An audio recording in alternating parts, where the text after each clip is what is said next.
Hey everybody, this is Jory. I don't know why all the time, at least lately, I've been coming to you guys with these videos in my car, but I guess that's just when I do the most thinking. And I know what you're thinking right now. You're like, dude, you should not be recording while you're driving. And I'm good, really. I'm going through a little neighborhood, going kind of slow. But I wanted to talk to you guys about something super important called communication. And communication is so vital for human relationships, husband and wives, especially with your kids, with your friends.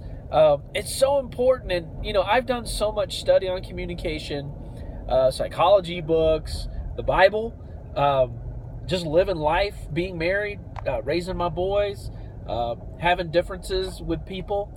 But I'm going to tell you something. My wife and I, we were talking today, and one thing I'm going to remind everybody today, that there are a lot of times in life where you can just get butthurt. You can get offended. You can get frustrated at people, the way in which they said something. Like, why'd she say that to me like that? What's she talking about? Or you get defensive very easily. And so communication is super important. Here's basically what I'm trying to get to, guys, is that if you're not communicating, if you're not talking and in the right tonality, you don't have to be perfect by any means, but if you do not communicate well, you're going to have to start learning how to do it. I don't care if you're an introvert. I don't care if you're an extrovert. God designed, there's power in the tongue. There's life and death in the power of the tongue. So what we say and how we say it is important.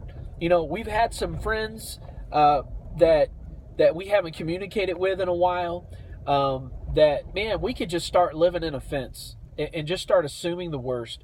But really, we got to start assuming the best about people.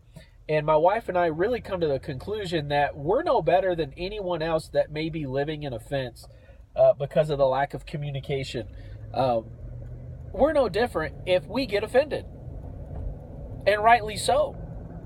If we're being offended by the people that are offended, we're in the same boat. And so one of the things that we have to learn to do is give our offense to God.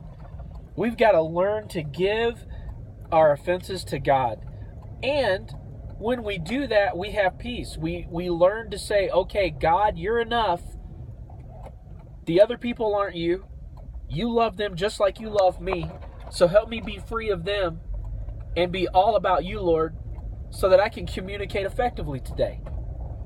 So I'm kind of all over the place. I get that. But really my heart is to just say, don't live in offense because of the lack of communication. What are some things you could do today to communicate differences, to communicate ideas, to tell your wife or your husband that you love them, and your kids that you love them, hold them tight.